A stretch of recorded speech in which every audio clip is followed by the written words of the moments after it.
It's Pat. It's my birthday. As you walk through the valley of the shadow of hell, you will realize that there is something ahead.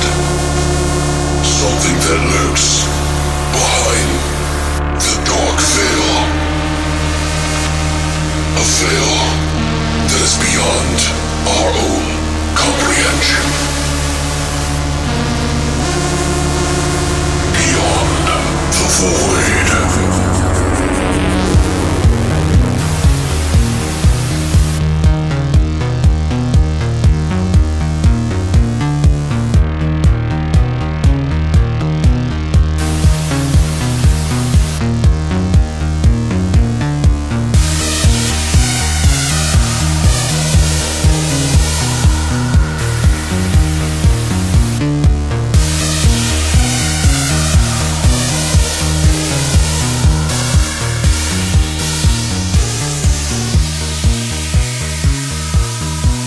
What's up, guys, and welcome back to Beyond the Void. Our podcast. Yeah, dude. Dude, it's you're just showing up in time, bro, for fucking Patrick's Clam Bake from Beyond, bro. And Funyuns, so man. It's like butterflies inside my head, bro. I feel so stupid right now. This show, we're going to be calling Patrick's Clam Bake from Beyond, which is an extremely long name, but it's for Patrick's birthday, so we do what he does and what he likes around here, or we get the fucking hose again. Right. So put the fucking lotion in the basket. Yeah. Dakota's with us. Welcome, buddy. Hello, the internet. I am on the internets. That's some tubes, right? Yeah, something like, there's like a bunch of like levers and shit. I don't know. Lick the tip. Yep. Wait, now bring the mic back over here. Yeah. Yeah. Now ease it back in and back. We're trying to get a good distance here. No, I'm kidding. Maintain eye contact. Yeah, look at me. Relax your throat. Look at me. But no, Dakota, why don't you introduce everybody to your one of your best friends here? Well, maybe I would if you'd stop, being a jerk about it. Okay, well, go ahead. Well, I've known Dakota for about a better part of fucking, what have we been at? Where are we at right now, Dakota? Oh, this has got to be at least 15 years. 15 years. I've known this fucker. Yeah, that's a long time, man. And he's probably one of my best friends, Nice. And he's been there through thick and thin. And like Sam and... What's his name? Sorry. Are you trying to do a supernatural thing here? I was picturing us as two salmon, like, badongling up the river together, but... I was thinking, like, Lord of the Rings. Oh, like Sam and... yeah, Sam and... I can't think of his fucking name. The other guy who doesn't matter. Yeah. I'm the other guy that doesn't matter. It's a really good love story. Why don't you tell us? I'm just kidding. About how we met online. Let's not tell that. That's like a whole nother episode. Yeah. In Martha's stump leg chat room on AOL. Yahoo right. Rooms. But no, Dakota is a really good guy. He's super smart, and he is super clever and very funny. So you guys should enjoy him. No pressure. Yeah, no fun. Yeah, right. Patrick is the bomb, and he is one of my closest friends, and on top of that, I'm super honored to be here. I'm a big fan, so I'm fanboying over here, but this is excellent. Thank you very much for having me, gentlemen. Yeah, dude, more than welcome. Anytime you want to come back. We're going to have some drinks. We're going to have some funs, and I don't know what other S that I could add to a word that shouldn't have it. Shibby. So we're going to be doing Patrick's birthday this week, so Monday, we're going to kick it off. Thursday, we're going to finish it up. And then probably the week after, we'll be talking about it, and I'll be making fun of Patrick. Right. Yeah. Although you won't hear me mention my birthday for the next 3 episodes. We'll just find a way to bring it up. No, he might, but you can believe me that I won't bring it up. Anyway, so how old are you going to be, Patrick? Do you want to share with the class? No, I'm going to be old. So you guys I'm old. So yeah, he's 54. Yeah. And a half. A half. I think you stopped doing that after 14. Right. So what have you guys been up to? I got invited to be on my favorite podcast, so I've kind of been gearing up for that, like working out. There was a whole montage. You guys missed it, but... We'll put the video up later, guys.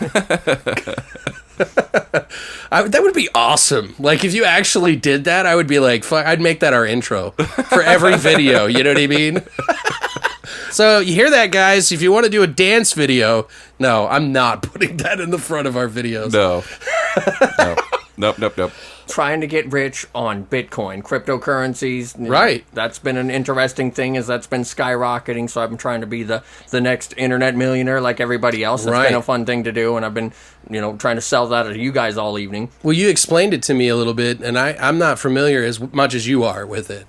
Like, I don't even know where you would buy something with Bitcoin. In questionable locations near you. Yeah, well, that's what I figure. That's what I've always gathered. I'm like, well, I don't really hang out in the hacker forums. Right. It's getting to be a thing. You're going to be able to use these on Amazon and Newegg and all these places now. I think this is going to be the future of our money. And so for a brief minute, you can cash in on it. And I'm trying to do that. Poorly, mind you, but it's a thing. It's been what I've been doing all week. That's how exciting I am. Oh, wow, Dakota played with some internet money. What is it called again? A cryptocurrency. So Bitcoin is the one everybody knows, but there's a bunch of them, Ethereum and Litecoin and these things. Which I kind of wonder, because it's like Bitcoin, the reason Bitcoin is so popular is it's almost anti all of that, whoever's trying to put it together. Absolutely. And crypto, which sounds like weed Right. from Florida, which is what I remember it as when I lived there.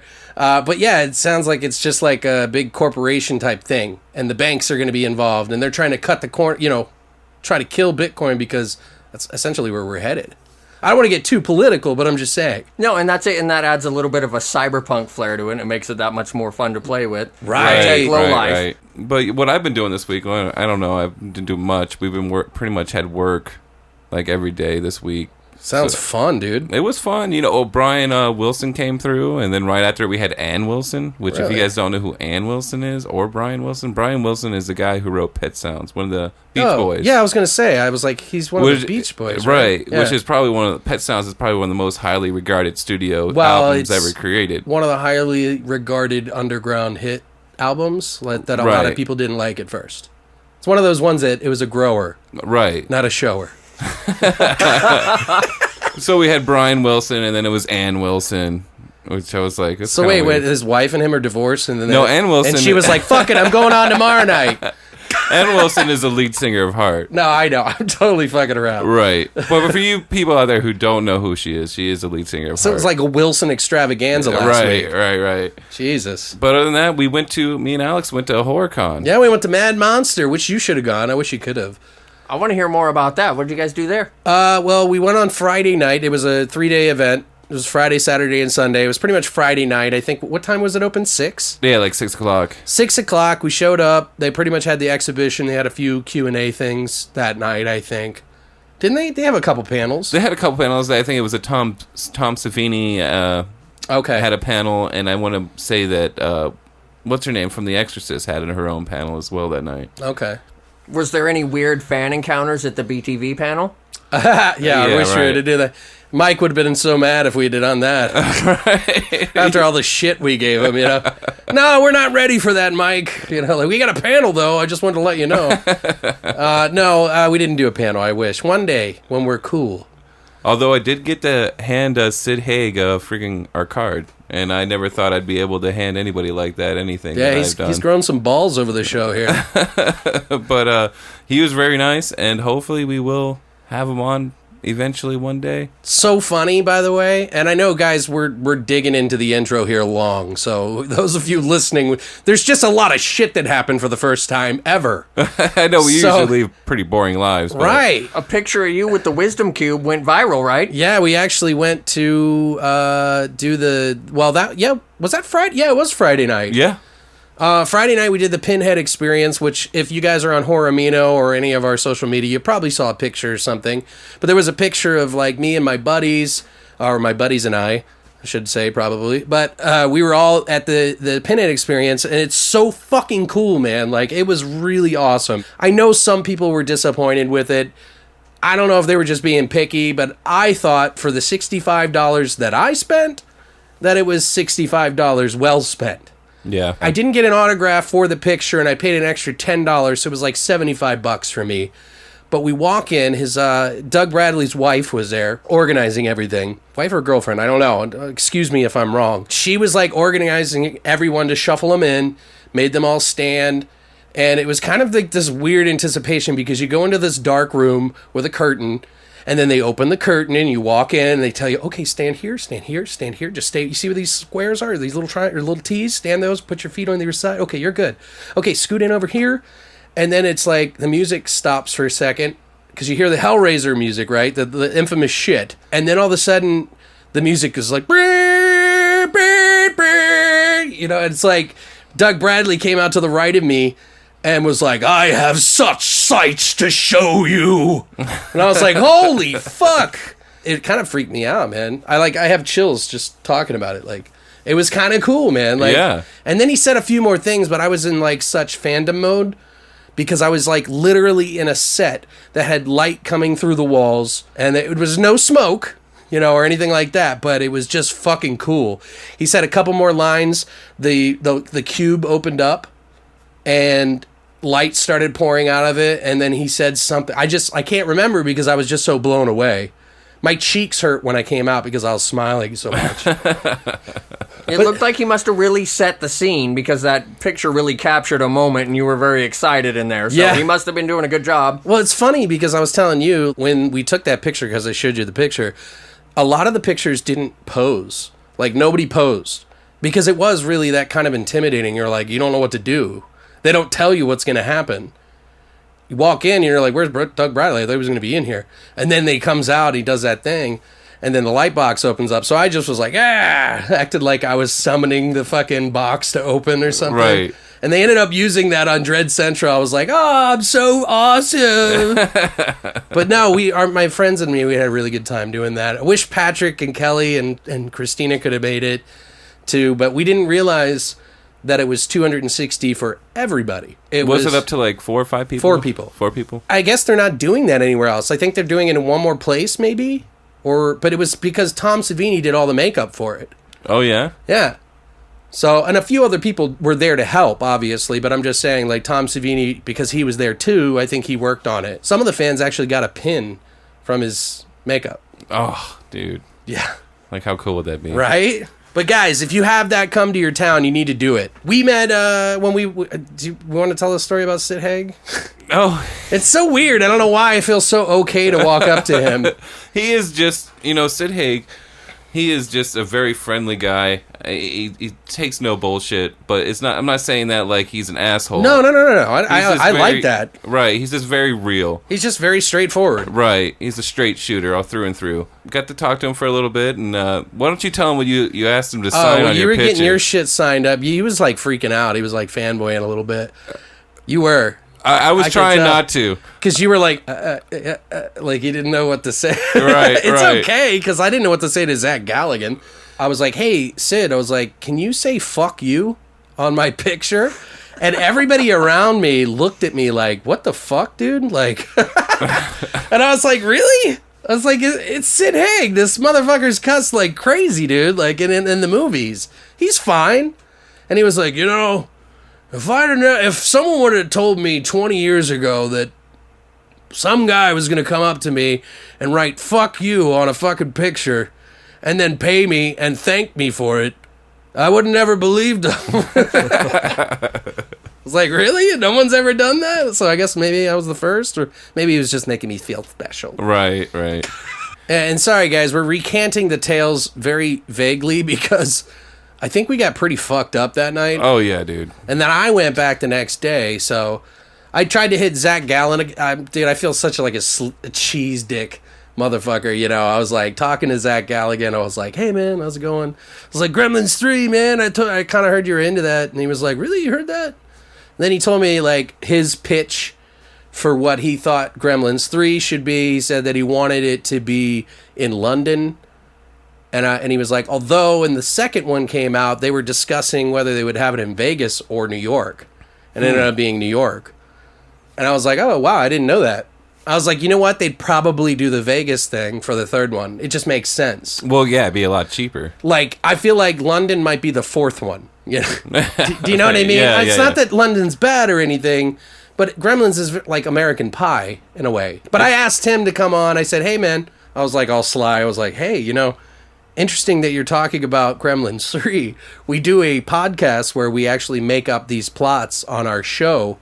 And it'd be really cool if maybe you came on and told us your version of what you'd like to see. And he was like, really? Do you have a card? And I was like, yeah, I sure do. He took it and he was like, yeah, man. And then we started talking about something else. So I don't know.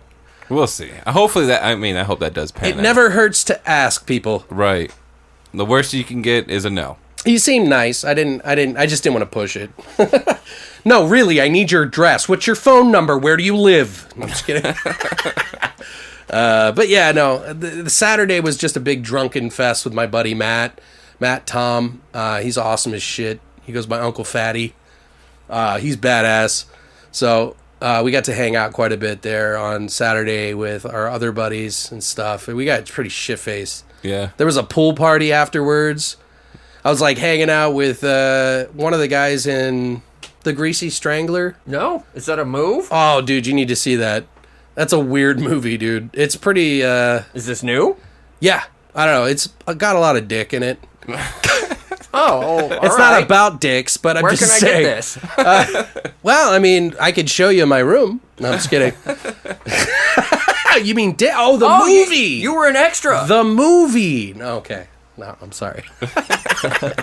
That's probably enough about all that stuff. I don't want to go into it too much, but there was a lot of fun stuff. So next time, you need to go, Dakota. This sounds like the place to be, and it sounds like you guys had a lot of fun, and the pictures, that's a pretty cool setup. Save up some money, sell some of that shit that you find all the time, you know what I mean? Yeah, do they accept Bitcoin? I'm there. I don't know. They may. But yeah, this today we're going to be talking about, or this week on Thursday, we're going to be talking about movies that involve pot. So any movies, and we decided to pick Class of Nukem High from Troma. Classic. One of my favorite horror. Well, I guess it's more of a comedy than it is a horror movie, but it's one of my favorites. My guilty pleasure, right next to there to Dude, Where's My Car? But Idle Hands. Yes.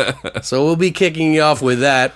All right. Well, I think it might be that time. Oh shit! Horror Shots!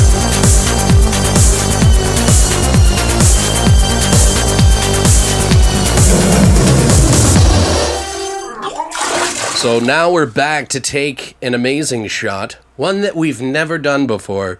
I think we did a drug horror one, but I don't remember. I don't think I was on for that one. That's when you guys did you guys watched Spook and... Yeah, I don't remember what it was. I don't remember what the drink was, like, now that I think of it. We've done so many shows now, I don't fucking know. Right. We're on 42. 42 episodes. Are we on 42? Yeah. That's like, if you think about that, on average, we do about 2 hours. There's some episodes we did 3 hours of. So if you weigh it out, it's about 2 hours a show. So we've done about 84 hours of entertainment and probably thousands of hours. Checks in the mail, right? Yeah. Checks always in the mail, Patrick. I'll send it to you tomorrow, as soon as I don't get paid. We decided that we were going to do a Patrick's MJ shot. And that does not mean Michael Jackson, so there will be no kids or gloves involved. Sorry. Stop talking about Michael that way. I'm going to slap the taste out of your mouth. All the MJ fans just left. Good, get out! Get out of here! That's it, I'm leaving, guys. What we decided we're going to do, and this is an interesting shot, we have 3 ingredients. We have one of our most favorite drinks, which is somehow always slipped into the mix, Midori. And probably because this bottle's never going to be finished for the entire time we ever have it. It does have a beautiful color, though. I love it. It looks cool, and it smells really delicious, but it tastes like butthole. We're going to add some Midori, some triple sec, which is essentially orange, and we have a special herbal vodka that we're going to be adding to this MJ shot. Is that what we're calling it? Patrick's MJ shot? Like, no. What do you want to call it? Let's call it the... Dirty hooker? No. Let's just call it Shibby. Dakota, you got ideas? The Shibby shot. The Shibby shot works. You want to do a Shibby shot? It's really? Shibby shot. Oh, my God. So we're doing a Dude, Where's My Car reference? Yeah. Hey, it's my birthday. Yeah, you can do what you want. It's my birthday. Don't you think I want that for my birthday? All of our listeners just left, Patrick. Just take the drink. They all have to find their cars. Yeah, they got to put it on the stereo and pump it outside next to the McDonald's. Okay, so I know we're taking a lot of time here, but we're kind of fucked up, I guess, a little bit. And it's good to hang out. But we'll go ahead and start with the triple sec pour, almost half. Alex is getting really good at pouring these shots, guys. He's a true artiste now. He's like flipping these things. You mean a Bartista? A Bartista? I'm just going to put a little of that in there. For color. I fucking hate Midori. Alright, now we put in the special herbal vodka. There's a couple out there that you can find. Try to look for it if you can. That does look all natural. It does. It looks... I've never seen... It looks weird. That is definitely an interesting hue. Look at that, dude. It's all green. All right, bro. Let's get shibby. All right, cheers. Happy birthday, Patrick. Zoltan. Cheers, gentlemen. Zoltan.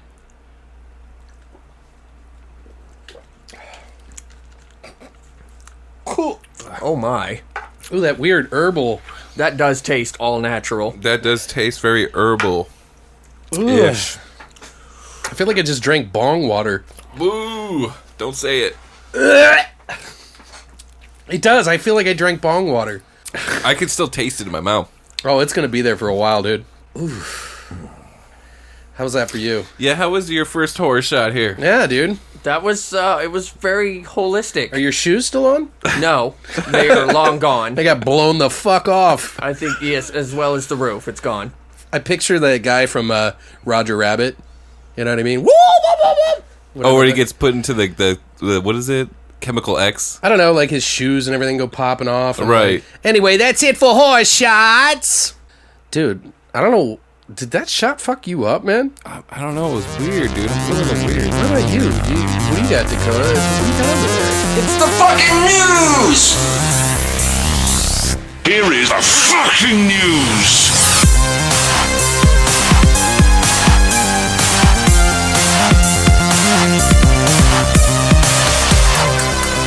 All right, so now we're going to bring to you the fucking news!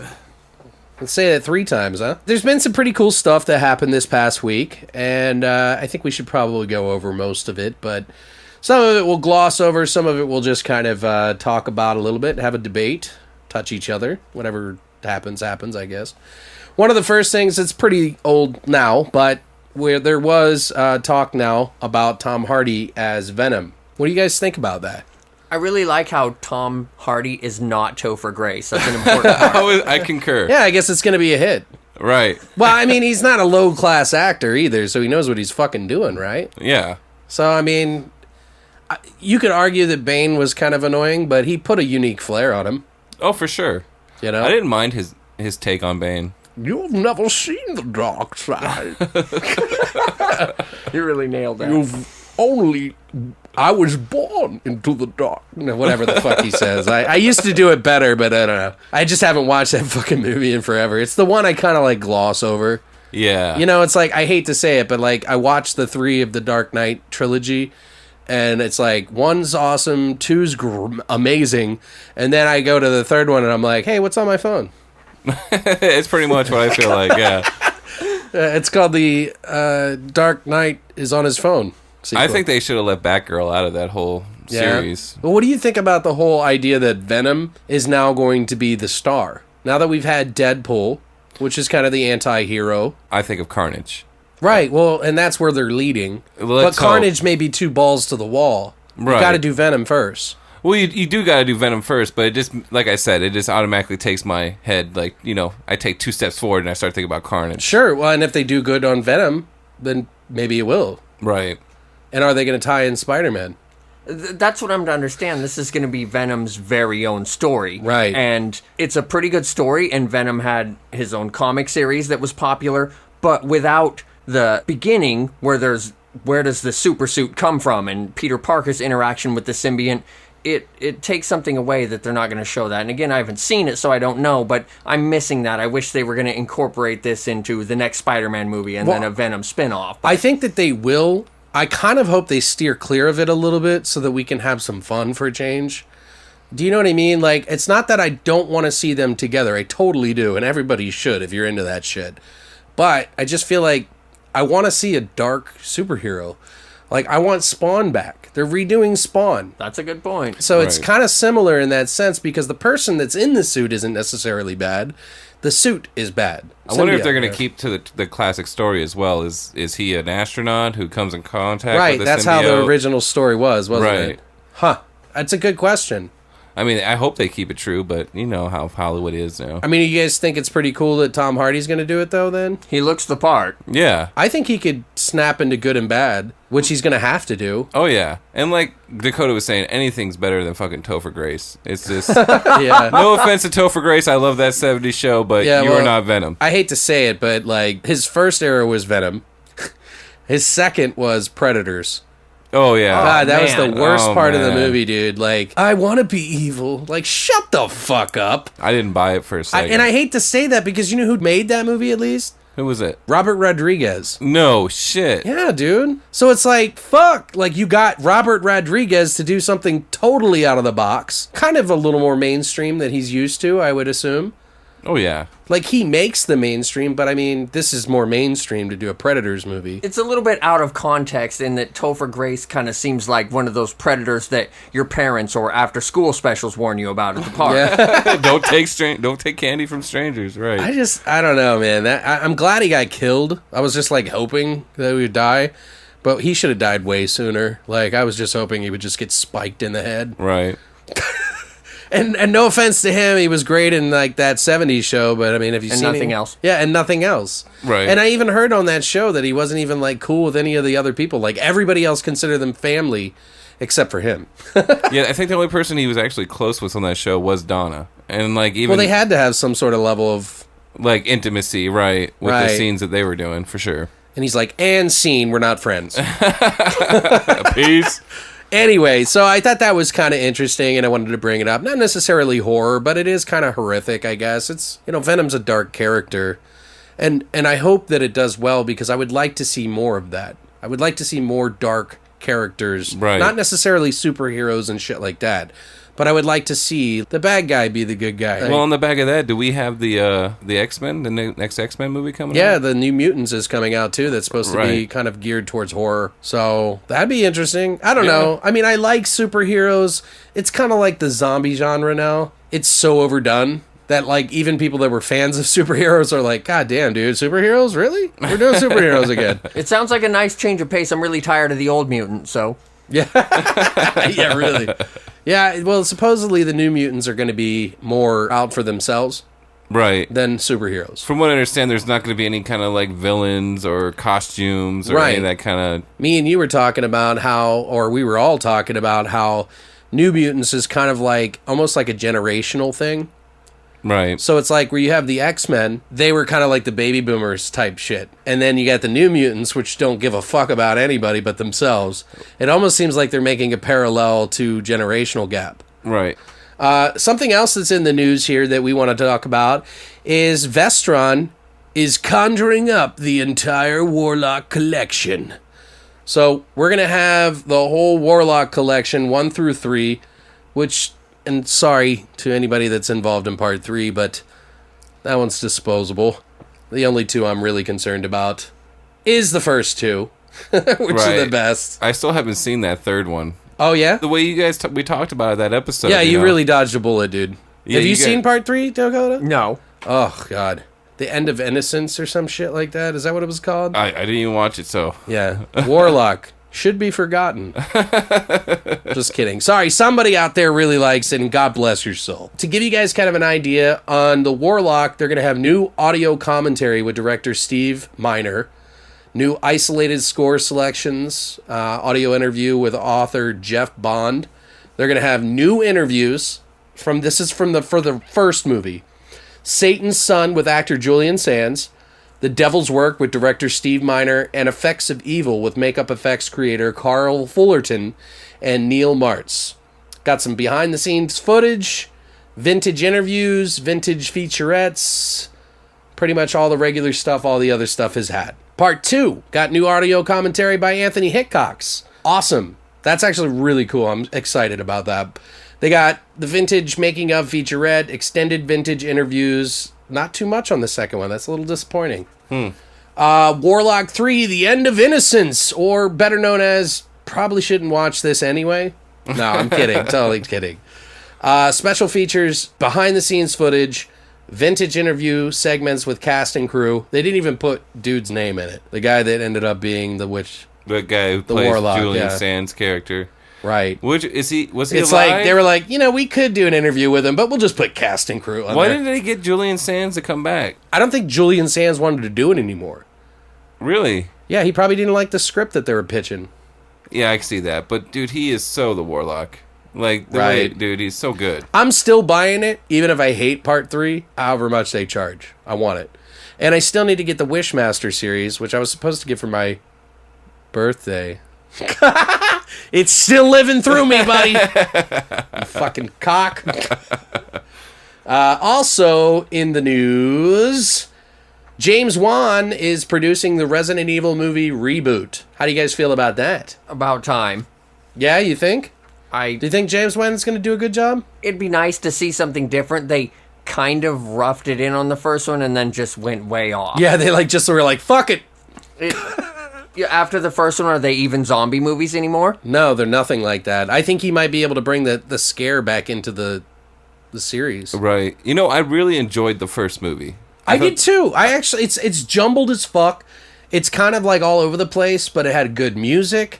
I think even fucking Manson did music on it. Yeah, One of the songs, Tyler Bates, did he do that music too? Yeah, he did all the score, all the the theatrical music that you hear. That's Manson right. did that. I think he did it with somebody else though, and he kind of I could have thought it was Tyler Bates, but yeah, he did do it with somebody else. He kind of described what he wanted, and the other person made it come to life, kind of thing. okay. When they rewrite popular video games or books into movies and they change it, like, somebody already did all the fucking work. Resident Evil and Resident Evil 2 in particular were a really good story. All the work was already done. You just had to make that into a fucking movie. Right. And they just went off on something I didn't relate to. Well, the way I even look at Resident Evil, it's not even Resident Evil 1. It's Resident Evil 0. It's like a prequel to the events that happened after. Right, and it's almost like what they did is they overstepped the original. Right. And we're like, let's just jump into the crazy shit. Yeah, they go straight to 2. Right. With fucking Nemesis. Right. Which is... I don't know. No mystery. No. I've watched them all begrudgingly. Some of them have moments that I'm like, wow, that was kind of cool. Right. But most of them, it's almost like they were playing House of the Dead. It's a lot of CGI candy that's... Like, the acting was like House of the Dead. Do you know what I Yeah. mean? Do you remember that game? Mm-hmm. Oh my god, I'm getting attacked! Like, what the fuck? Well, and you can do that a little bit. When I think of Resident Evil and I think of the first one, I also think of the really shitty acting in the first, opening. Look out, Barry, it's a monster. And that was kind of awesome. They could have even played on that and made it a little bit campy. Right. I like in the first one that there was at least a mansion. Right. But after that, after maybe Resident Evil 2, is there even zombies in the movies? Right. I haven't caught up. I somehow missed them. You're not missing much. They do have zombies in it throughout the whole thing. Some of them morph and change and like hybrids because eventually as the story went on in the video games, they turned into these beasts. The tyrant. Right? Yeah, like they hulking beasts. Like the virus just grew and grew and grew into weird shit, which is fine. But they still always had a basis of zombies, I guess. But yeah, I don't. It doesn't say who's directing it yet. It says that Greg Russo, who did Mortal Kombat, will be scripting the franchise starter. Are we talking about the miniseries, or are we talking about the full-fledged movie? It says Deadline broke the news tonight, also revealing that Greg Russo, Mortal Kombat, will be scripting the franchise starter. A director for the Constantine, Atomic Monster, and Screen Gems film has not been hired. So we don't know. If it's a guy who did the Mortal Kombat movie, which it sounds like it is. But if James Wan is producing it, he's got some control. Right. So he's gonna try to pick. If you like James Wan films, or Wan, I don't know how to say his name. So maybe he's onto something. I don't know. I hope it's good. I want to like it. It's like I just watch him when I'm like, fuck, what do I watch? I guess I'll watch this. Like, sorry, Resident Evil fans. I'm sure there's plenty of you out there. I'm just old as fuck. Get off my lawn! Yeah, get out of here! No, I'm kidding.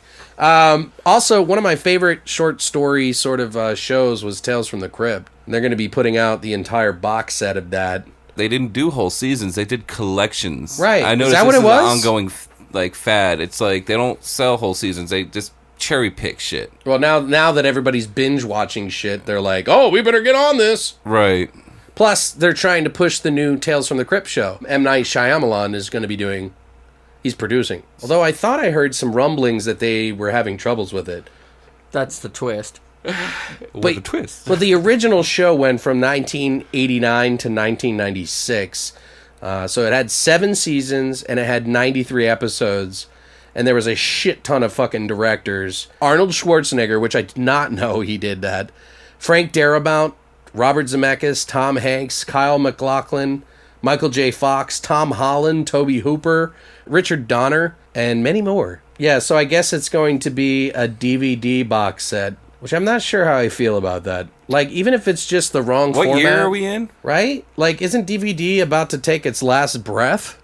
Right. I mean, I still collect DVDs, but I mean, if we're going into 4K, it would make sense, right? Something's going to drop off. It's not like vinyl. Well, get this. The price of it, it's coming out June 6th, by the way, guys. You can already pre-order it right now through the Warner Brothers shop or Amazon. But guess how much it is? Just take a guess.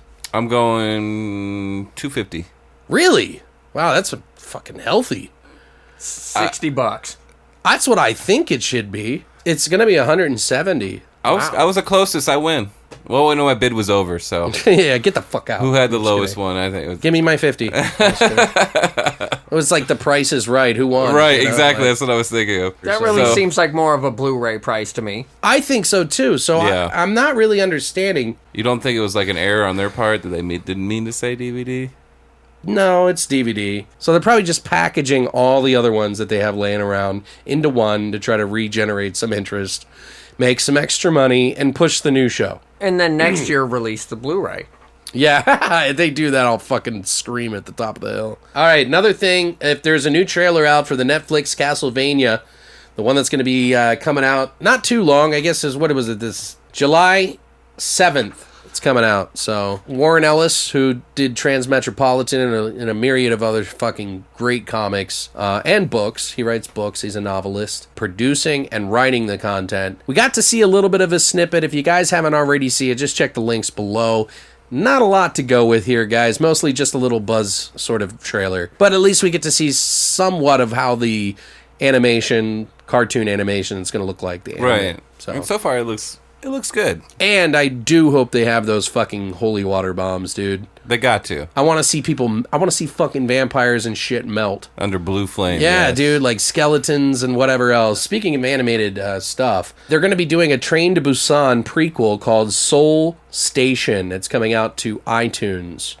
And have you guys seen Train to Busan? No. It's like a Korean zombie film, takes place on a train going from one area to another. Right. It's pretty awesome. That makes it a little more scary to be in those close quarters and you can't get out of a moving train, right? You got to get to the front and stop it or something. It was kind of interesting. They did a little something different with the creatures, or the zombies, I should say. The characters are really strong, I think. Some people really don't like it, but I thought it was a good movie. But they're doing an animated one. It'll be unleashing on iTunes here in the States on Tuesday, May 30th. But that's pretty cool. I don't know. If you haven't seen it, check it out below. Let us know your thoughts.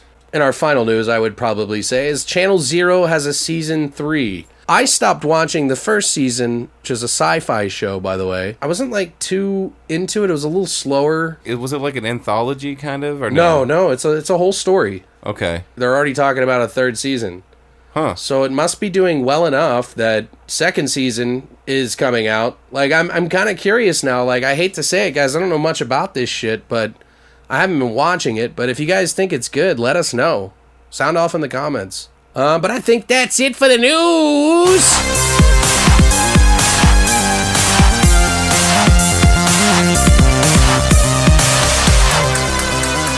All right, guys. So now we're going to be doing a little something different for Patrick's birthday. What are we going to be doing, Patrick? We're going to have a little powwow. Yeah? Just a little conversation piece here. We're all just going to sit around. We'll sit down. Little sit down. Little campfire. Little campfire, yeah. It's in my pants. It's about to get hot in here. So we picked a couple of topics that we wanted to talk about to kind of go over. Since, first of all, The only time I've ever really talked about some of my all-time favorite movies and what got me into horror was in the first episode of this show, which Patrick was not there for, and obviously Dakota was not there either. So we figured, let's jump into something like that. So, what got you into horror? I think it's kind of like people who like to ride roller coasters, which I'm not one of those people. But there's just something about being scared that just exhilarating. So does horror necessarily have to be scary? No. Do you think? Or I mean, as far as is gore, it horror if it's not scary? Is it horror if it's not scary? What do you think, Dakota? Definitely. There's a whole bunch of stuff. There's horror that's campy or funny, so there's a lot of stuff that falls into the horror category. But what's a rare treat these days is we're desensitized by the news and all this other crap going on, is when you still actually get scared. Right. Because everybody's scared of something. Everything's different for everyone. Some people aren't even bothered by, like, the silly, scary monsters and shit like that. Well, and are not some of the real classics, and your personal classics, the things that actually scared you when you were younger? Right. Well, I've always said that I feel like the scary movies, at least, for the scary movies, not all horror, just scary movies in particular, part of the reason that you get into it is it's almost like you have this weird, sick, twisted nostalgia from being scared. It's like getting a high. Right. And it's almost like you're trying to chase that high to relive it, because it was like, when you're a child, it's like the most exhilarating thing to all of a sudden question your mortality, because it's such a weird, odd thing to think about as a kid. Not only your mortality, but your reality. Right. Like, what is real? Right. Sure. It's almost like discovering, like, hate to say Christopher Columbus, because that was a fucking nightmare, but we're headed to horror, so hey, maybe it's right. No, anyway. But yeah, no, like, what if discovering this new unknown world, you know what I mean? Right. It makes you try to recenter yourself somehow. I think people get interested into horror, scary-wise, for that reason. Not only that, a lot of the practical effects are really pretty. Oh, sure, but I mean, we're talking about why did you get into horror? I mostly got into horror because, like you were saying, I just like that feeling of being uneasy, questioning reality, but like what's real and what's not. Okay.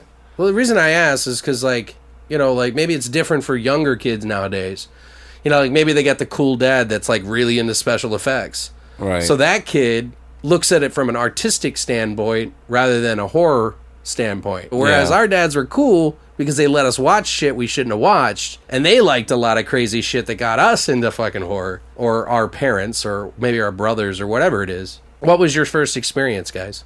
I think my very first horror movie I ever saw was Chucky. Yeah, that's right. I think you mentioned that once. Yeah, I had we watched Chucky. We just moved into our new house, and I remember I had to get something from the garage, and we had all the boxes that we didn't unpack in the garage, and I remember we had a couple boxes of toys out there and shit, and I went out there, and I was looking around, and I look over at another box, and it was a box full of our stuffed animals, and Teddy Ruxpin was on the very top of the box.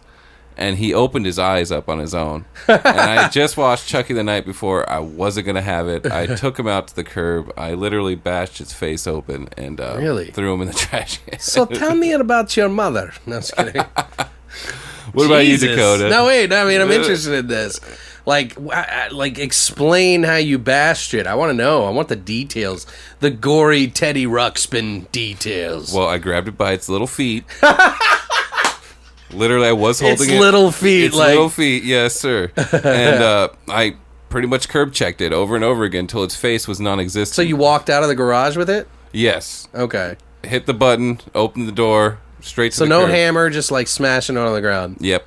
And he just like crumbled into a pile of debris? Was it all contained in his Teddy Ruxpin skin? It looked pretty horrific when I was done with it, because half his face was missing, bottom jaw was gone, and nose was all smashed in. It was kind of horrific. What if he's like, "I buy a friend to the end"? Right. If he would have came back, it would have scared. It just latches onto your neck. Right. Goes screeching into the neighborhood. My brother still gives me shit to this day for doing that, because they're probably worth like thousands of dollars or something like that. Well, do you guys remember My Pet Monster? Oh yeah, dude, with breakaway chains. Yeah, yes. Dude, they had one at Zia over here.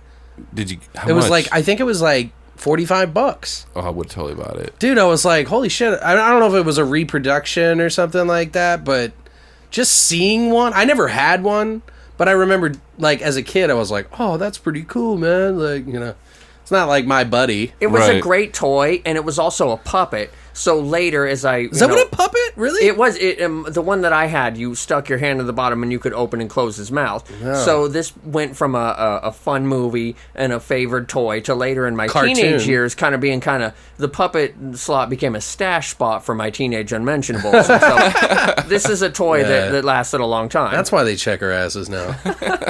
Just kidding. Speaking of puppet. You're the puppet. So let me ask you this then. Do you remember the cartoon for that? Yes. They had a cartoon for it. I don't remember what it was like, but I do remember him being kind of fun. Like, almost like, I don't know. Like he was going to go, like, have a party with you or something? Yeah, dude. He was, like, smoking joints. Like, shooting up heroin. My monster. No, it's kidding. Right. Now I think it, and I feel like Chucky, like, My Buddy was so scary to me. And then they had My Sister after that, too. Do you remember that? Yes, I do. Fucking My Buddy, My Buddy, My Buddy and me. Wherever he goes, I go. Something like that. I don't fucking remember. Chucky hits a little bit closer to home, especially when you're a kid. Like, for example, Freddy Krueger, you know, a kind of creepy-looking guy in a sweater was common when growing up in Oregon in the backwoods. But, you know, seeing Chucky there makes you kind of rethink and take a longer look at your toy box in your collection. And that was a little bit closer to home as a kid for me, so he's a little scarier. Well, I think something that's important for, like, stuff like that, I think, if you ever notice some of the better horror movies, try to grab onto things that maybe you do commonly or have around you commonly, and you always have toys as a kid somehow, even if it's just one of those master viewers. Like, I saw a short today that involved a master viewer, and I can't think of the name of it, but I'll put it in the extras in the comments or the information section. But it had a short, and this person picked up one of those Viewmasters, you know, where you stick the, like, disc in and then you could, like, look through the eyes. Right, they have one for, like, Disneyland. Yeah, exactly. Whatever. She finds this package on her doorstep and looks through the viewfinder, and every other slide is a new ghost or, like, demon or something. And it's, like, really kind of cool. And I was thinking to myself, I'm like, dude, like, whenever you connect horror to something that's, like, heartfelt and nostalgic, that's fucking scary. Oh, for sure. Because you're fucking with your childhood now. This is supposed to be a happy, fun thing. Why is it, like, turning evil? So now it would hit closer to home to have Cannibal Fleshlight or something.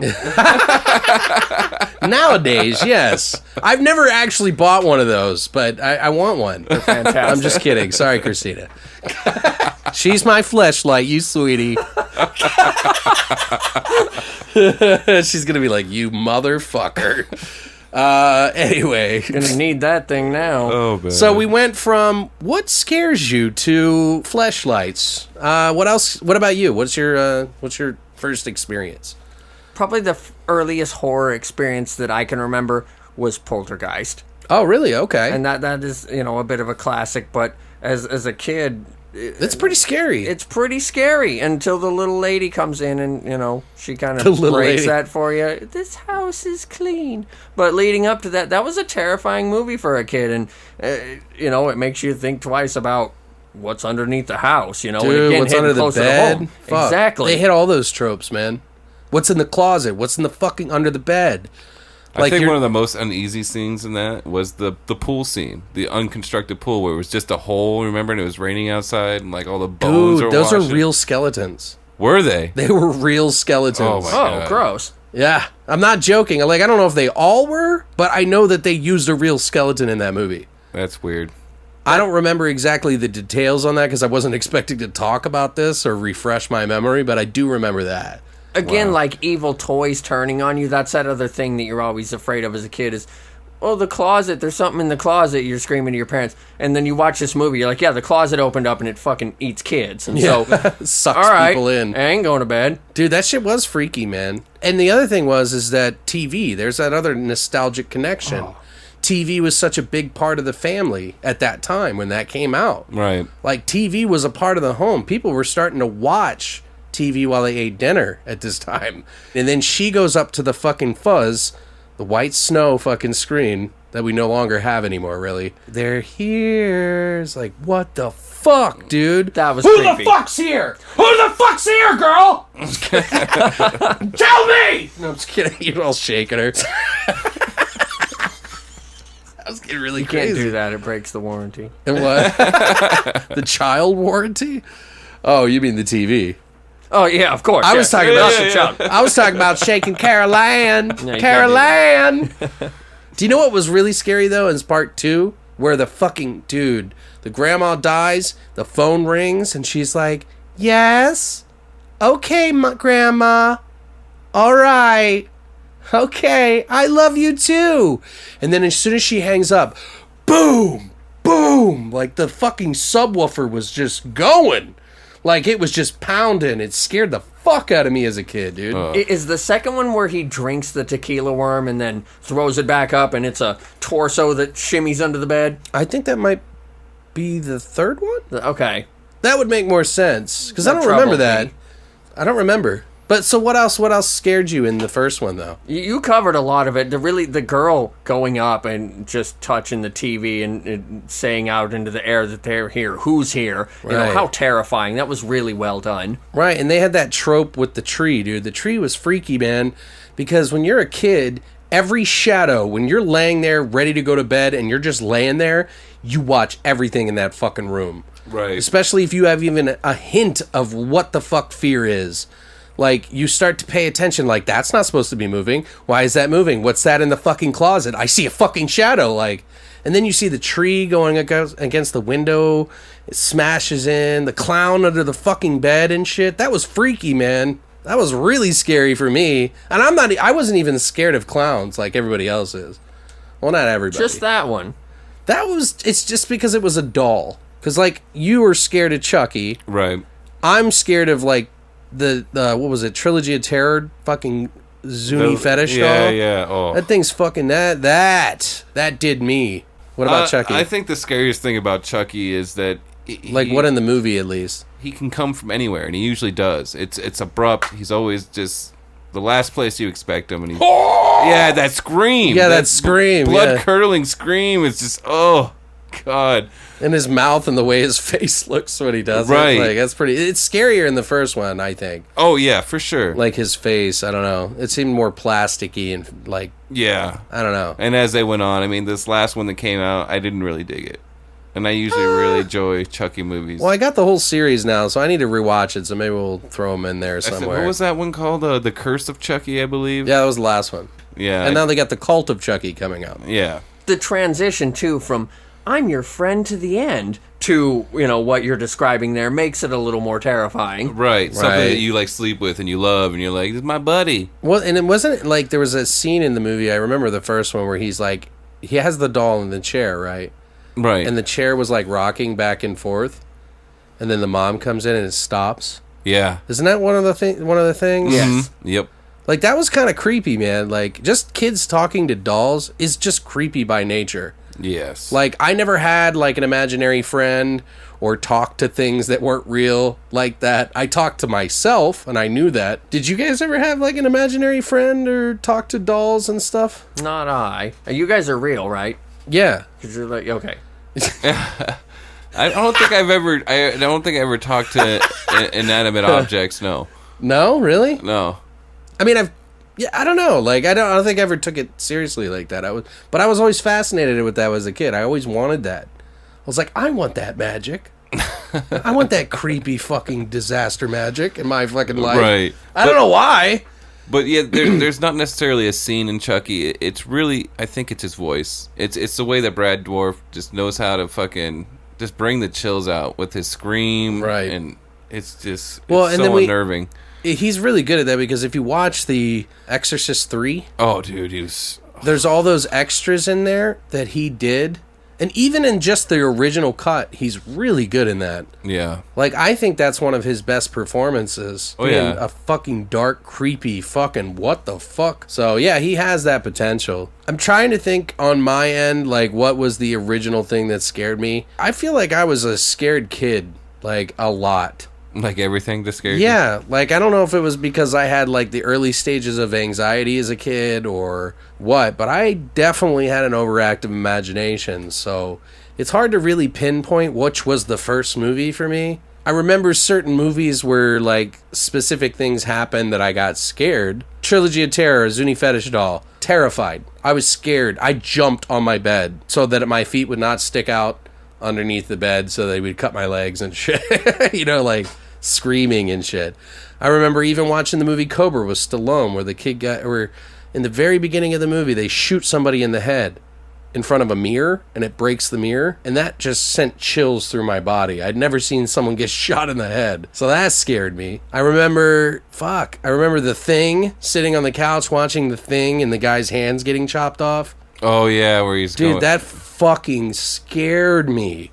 And I was watching that alone. I watched that and Alien alone, like on like early versions of cable back when I was younger. Right. I don't know, but I can't really pinpoint it. I just remember being scared of shadows. I remember being scared of things in the closet. I remember things outside my window, banging on my window like a tree just brushing up against it. All the tropes that you were talking about, or we were talking about in Poltergeist. A lot of that shit. That's like scary stuff. Like The Gate. Remember The Gate? They play on those tropes too. Right. Well, one of the scariest things in that movie for me was, "You've been bad." Yeah. And I was like, oh no. His face all melts. Yeah, it was just bad. Because that's the one comfort you had when you were a kid. You're like, my parents are home. I'm safe. Right. Yeah, they're finally here. Right. I had, that actually, you make a good point there. My parents used to do wedding videography so that they had like one of the first families that I knew that had a video camera, and they would go and shoot videos at night, and I would sit at home by myself a lot of the time. And I was pretty young. I would sit up and watch fucking crazy shit like that, and I would always think about, like, what if my parents never came home? And that's kind of scary, and then I watched The Gate and thought about that happening when they came home, like, oh, finally, thank God. You've been bad. Yeah, you've been bad. Daddy, your face. Oh, no. Your face is like a Cadbury egg. That's what it looks like, doesn't it? It does. Anyway, yeah. What do you guys think is the best decade for horror for you guys individually each? Let Dakota go first. I'm going to say the same thing that you guys are going to say, the 80s. Right. Because that's what we remember, and that's when we were young, and that's when we got scared of these things. But almost everything that I can think of that was memorable and that actually scared me all came from the 1980s. Right. What about you? So 80s for all of us here? I'm going to say 80s too, because they weren't afraid to try things. They weren't afraid to be outside the box. Right. It almost felt like they were just like, let's just strike lightning in a bottle somewhere, please. Right. And they just put out all this weird shit. It is really weird. Like, if you think about it, like, we're overwhelmed with movies nowadays, and we see so many on the shelf, especially in the 90s when video came out. Oh, yeah. Videotapes. Like, we saw so many fucking movies that were just garbage, and we almost got, like, inundated with, like, too much. Some of it was good. Some of it was really creative, and there's a lot of really good movies in the 90s. I'm not trying to put it down.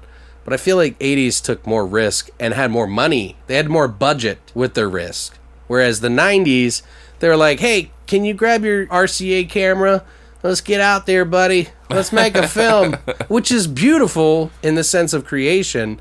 But as the viewer, it was kind of like people stumbling through learning it in a way. I don't know. I'm not saying 90s are bad. I feel like I pick on the 90s too much. I just love the 80s, man. Like, and it's probably like you said, Dakota. It's probably because we're just stuck with the nostalgia of it. Well, we were somewhat children in the 90s. Should we, challenge the system here and try to talk about what's some good horror from the 90s? I'm actually drawing a blank at the moment of what my favorites would be, but... I feel like it was such a dry spell for me, but there are some good ones, like Peter Jackson's Dead Alive. Yeah. You got In the Mouth of Madness. Oh, good one. Candyman. It.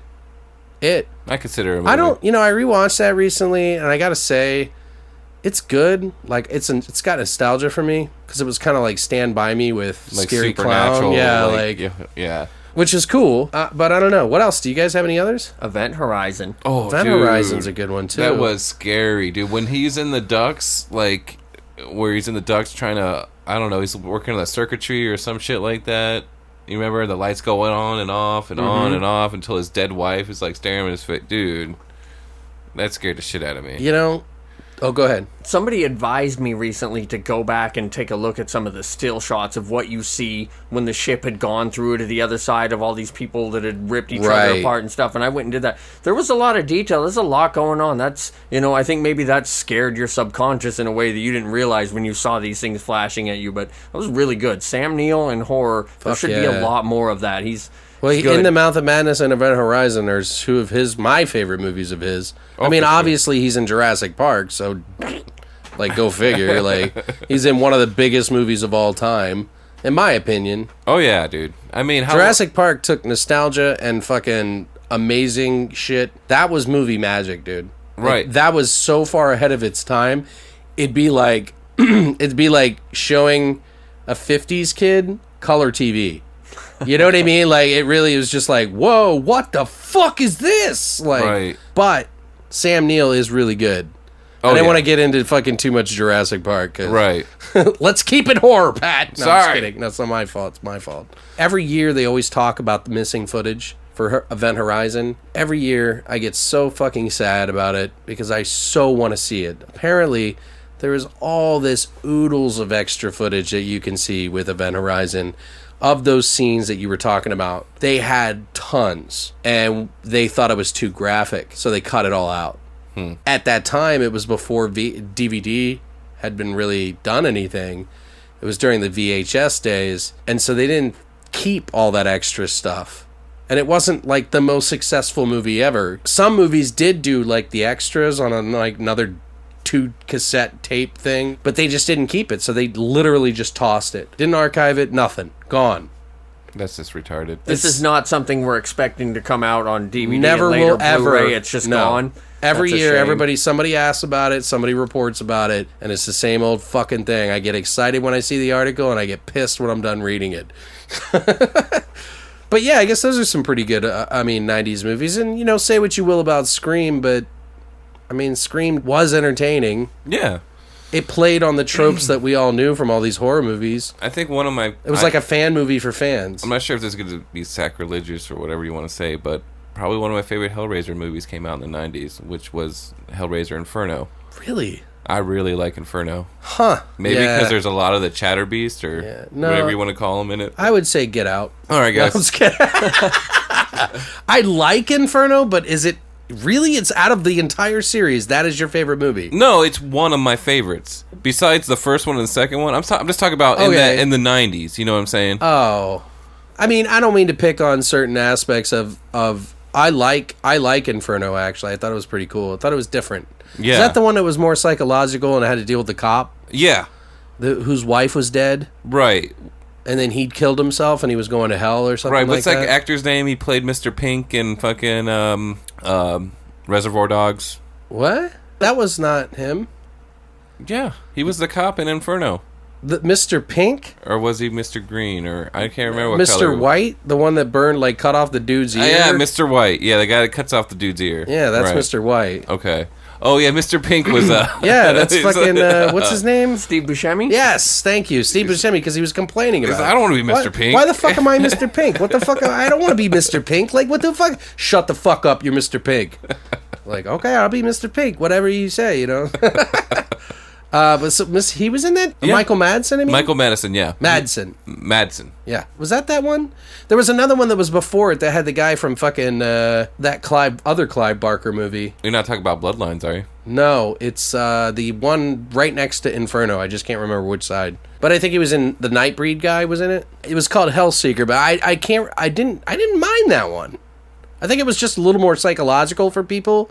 So they were like, what the fuck is going on? Actually, I think I have to go back and watch that one. Hellseeker and Inferno are not bad, but I still prefer In Order. Probably 2, though. 2's kind of amazing. Oh, dude. Yeah. That was like during a time to me when I liked sequels more than I liked the original ones because it elaborated on the story a lot of times and it like took it places you would never expect it to go. Well, because they're not trying to build anything in that moment. Right. They already set that. But you know, like when like you see action hero movies or superheroes, Right. it's like the origin story is the best. Yeah. Oh, for sure. But I'm Every not saying single time. Yeah, I'm not saying like Hellraiser wasn't good. By the way, the first one. I'm just saying that part 2 was like, holy fuck. Like, it blew me away. Right. And 3 had some really good scenes in it, too. It's like, I wanted to be in Hellraiser world, you know, like in the fucking... Right, Like, and took where the you pyramids in are there. floating in the sky and Right. shit. You got to peer into hell. Like, how fucking amazing is that? Right. God damn, now I feel bad. Like, I feel like I've, like, skipped over the 90s or something like that. Eh, Maybe we need to, like, do a 90s month or something like that, where we talk about 90s movies. Warlock 2 was in the 90s. What about I Come in Peace? Was that 80s? No, it was 90s, because they had the, Dream On. You remember that show? Yeah, right. That guy was in I Come in Peace, and I think it was, like, 91? What was the tagline? You may come in peace, Yeah, but you'll leave in yeah. pieces. Yeah, that fucking line, dude. Like, that was what you waited for in that movie. I come in peace, and you go in pieces. Blair Witch was a 90s phenomenon. That's true, too, yeah. 99. Wow, well, dude. look at all of us. Fucking, well, hey, man, we're old. We are old. What are you going to do? Fuck you. What are you going to do? Thanks for bringing it up. No, I'm just kidding. No, yeah, 99. Wow, huh. So that was like right at the cusp there. Right. Oh, shit. Was fucking In the Mouth of Madness. That's gotta be 90s. Yeah, it's 94. So, yeah, I don't know, man. Like, I still prefer the 80s, though. I'm still, to this day, finding movies from the 80s that I missed, that I didn't get to see.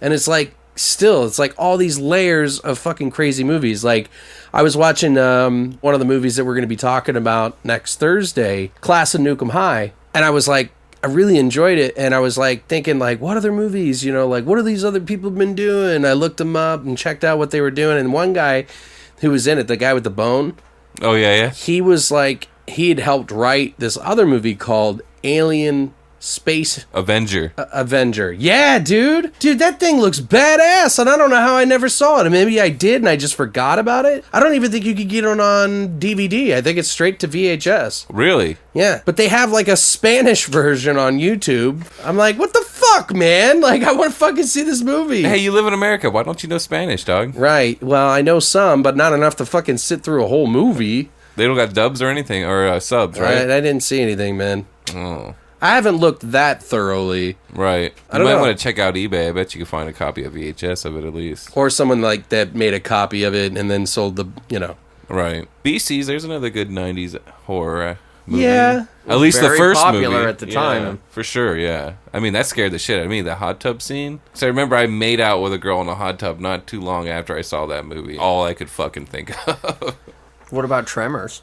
Oh, Tremors there was you go. good, yeah. But wasn't the first one in the 80s? Another good question. That is a good question. What about Critters?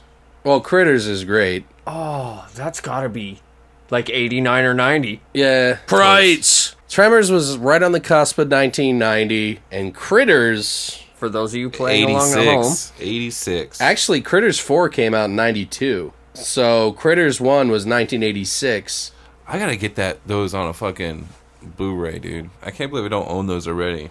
Yeah, 88 came Critters 2. Critters 3 came out in 91, and then they were like, fuck it, let's make another one. We got all the fucking supplies and shit. Let's do it. And they made a fourth one, which is kind of like, Yeah. But we're still seeing a trend here of every time a title comes up, we're, oh yeah, that one. Yep, it was the 80s. Yeah, So, it's like we've kind of blinded ourselves to it because we've already gotten old and we're like, yeah, fuck the 90s. Maybe it's too recent. But I'm starting to realize now, it's like when I think about these movies that I still think are pretty young and they're in the 90s, I'm like, oh shit, that's like 22 years ago. Yep. I'm like, fuck, dude, that's a fucking long time ago if you think about it. Like, shit, dude. It's weird that it's been the 90s for 22 years. Well, I don't mean that, but you know. No, we're young. He's old as you feel. I don't know, man. I'm still leaning towards the 80s, but now, after having this conversation with you guys, I think we need to dip into the 90s sometime just for ourselves. Give it a fair shot again. I kind of wrote it off. Maybe Yeah. I think I had some bad times during it, maybe subconsciously, and just was like, fuck you! Fuck you! I know I had some poor relationship shit. Saved by the Bell was a tough time for horror I almost want to fans. say, Resident Evil was also a 90s film. Oh my god, damn it. It was, I want to say it was at the ass end, 99. 2002, bitch. Oh, really? Yeah. Oh, it's a little off. Yeah, what's up? What's up? 3 years off, dog. Yeah, no, I remember that because I was out here when it came out. Yeah. I bought it on DVD when it came out here, and I was living in Maryland before then. Okay. So it was like pretty early on, within a year of me getting here, year or two. But yeah, guys, I think we just kind of wanted to have a little bit of a sit down with Patrick, touch each other, lick each other's balls and shit. Just fucking We just talk. like getting wacky. Yeah, you we know? just want to talk about horror. If you got some movies in the 90s that you think we should watch, or that maybe we didn't think about off the top of our heads, please sound off in the comments and let us know. We're definitely going to be back. I'm glad that you guys came over and we had this little birthday thing. Might have something special for you on Thursday when it's closer to your birthday, Patrick. Ooh. I don't know. We'll see, I guess. In your pants? Yeah, no. That's not a very big surprise. Depends who you ask. From what I understand, it's not the size that counts. Oh my God, are we still talking about this? Dakota, want to talk about dicks? No, I'm just kidding. I don't think we have enough. Let's do it. Oh, I was like, what? Anyway, guys, so Dakota's coming back this Thursday. We're going to kick it off with the two films Patrick picked. Go ahead. Which is Class of Nukem High And Idle Hands. there you go. So idle hands are the playground of the devil. They by really the are. way. But yeah, if you guys want to check those out before we talk about it on Thursday, we always give you alerts to let you know that we're going to spoil something for the most part. But, you know, we didn't pick any new movies, really, so Nah. you've probably seen these. And if you haven't, watch them now. Fuck them. Don't fucking argue with me, bitch. Goddamn audience. I'll reach through this fucking I'll stereo. choke the shit out of you. Think you're cute there with your SoundCloud? I'll send Patrick over to take his revenge out on Teddy Ruxpin on you. Anyway, guys, so we'll be back on Thursday. Be sure to tune in the morning at 9 a.m. Pacific Standard Time. We'll be back. Have a good week, guys. Cheers. Your friends till the end.